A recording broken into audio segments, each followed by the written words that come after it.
Hi friends, ఒక్క 1 minute అయితే skip చేయకుండా చూడండి. చాలా ఇంపార్టెంట్ మ్యాటర్ అయితే చెప్పబోతున్నాను. ఒక్క 1 మినిట్ అయితే ఖచ్చితంగా స్కిప్ చేయకుండా చూడండి. 200% మీరందరూ జై చిరణ్ అని కామెంట్ చేయండి. ఈ ఛానల్ సబ్స్క్రైబ్ చేయండి. ఖచ్చితంగా సబ్స్క్రైబ్ మాత్రం 200% చేసి గ్యారెంటీగా జై చిరణ్ అని ఖచ్చితంగా కామెంట్ చేసేయండి. అప్పుడే ఈ వీడియో చాలా మందికి అయితే రీచ్ అవుతుంది. అండ్ సబ్స్క్రైబ్ చేసిన వాళ్ళందరికీ అండ్ జై చిరణ్ అని కామెంట్ చేసిన వాళ్ళందరికీ చాలా చాలా థ్యాంక్స్. అండ్ మెయిన్ మ్యాటర్లోకి వెళ్తే మనకైతే అసలు నేను మెయిన్ మ్యాటర్ చెప్పే ముందు అసలు సాంగ్ గురించి అయితే చెప్పాలి. మీకు థంబ్నెయిల్‌లో ఏంటి మీకు ఒక ఫోటో కూడా చూసి ఉంటారు. లెఫ్ట్ సైడ్‌లో 'గేమ్ చేంజర్' అనే టైటిల్ కింద ఎంత సూపర్బ్ లొకేషన్ తెలుసా అసలు. ఆ వాటర్‌ని గానీ, ఆ వెనకాల చెట్లను గానీ, ఆ క్లౌడ్స్‌ని గానీ మీరు గనక చూస్తే మన కళ్ళనేవి నిజంగా ఒక అమృతంలా అయిపోతాయి అంటారు చూడండి.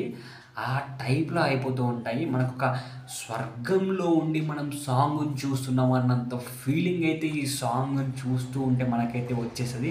ఆ రేంజ్‌లో సాంగ్ ఉండబోతుంది అని మనకైతే అందిన ఇన్ఫర్మేషన్ వల్ల అయితే మనకైతే తెలుస్తుంది. నిజంగా ప్రతి ఒక్కరు 'గేమ్ చేంజర్' సినిమా రిలీజ్ అయిన తర్వాత అందులో రామ్ చరణ్ అన్నని చూసి ప్రతి ఒక్క ఫ్యాన్ గర్వంగా ఫీల్ అవుతాడు. అండ్ ఈ సాంగ్‌కు మనకు 30-35 కోట్ల వరకు పెట్టారు అంటే ఈ సాంగ్ ఏ రేంజ్‌లో ఉందో ఒక్కసారి అయితే ఊహించుకోండి. అసలు visual wonder, visual wonder, visual wonder ఆ టైప్‌లో ఈ సాంగ్ ఉంది. అండ్ మనకి శంకర్ గారు ఎంత మంచి అద్భుతంగా సినిమాలు తీస్తాడో మనందరికీ తెలిసిందే. అండ్ శంకర్ గారికి ఎంత హోప్ ఉంది తెలుసా రామ్ చరణ్ అన్న మీద.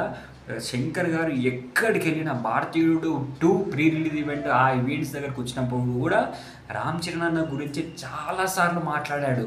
అక్కడ అంటే మీరు ఒక్కసారి అర్థం చేసుకోండి ఏ రేంజ్‌లో సినిమా ఉందో, నిజంగా ఎంత హై రేంజ్‌లో ఉందో. నిజంగా మనకైతే గూస్ బంప్స్ వచ్చేస్తున్నాయి అసలు సినిమా గురించి తెలుసుకుంటూ ఉంటే. అండ్ మెయిన్ ఇంకొక మ్యాటర్ ఏంటి అంటే మనకిప్పుడు టీజర్ టైం అప్డేట్ అనేదైతే నాకు అందిన ఇన్ఫర్మేషన్ ప్రకారము రేపు మార్నింగ్ అయితే మనకు టీజర్ టైం అప్డేట్ అయితే వస్తది అని మనకైతే తెలిసింది. రేపు ఈవినింగ్ అయితే సాంగ్ ప్రోమో వస్తది అని మనకు అందిన ఇన్ఫర్మేషన్ ప్రకారం అయితే ఉంది. కొంచెం అటు ఇటు అయితే కావచ్చు. బట్ మనకు రేపైతే ప్రోమో వస్తది అన్న ఇన్ఫర్మేషన్ అయితే ఉంది. అండ్ ఈసారి మాత్రం దద్దరిల్లిపోతది సాంగ్. థియేటర్‌లో జనవరి 10థ్‌కి దుమ్ము లేచిపోతది. అసలు ఇక మనం ఊహించుకోలేనంత రేంజ్‌లో ఉంటది. ఖచ్చితంగా మీరందరూ సబ్స్క్రైబ్ చేయండి. ఈ ఛానల్‌కి సబ్స్క్రైబ్ చేయండి. జై చరణ్ అని 200% గ్యారంటీగా కామెంట్ చేస్తారు అని నేనైతే ఆశిస్తున్నాను. And by by.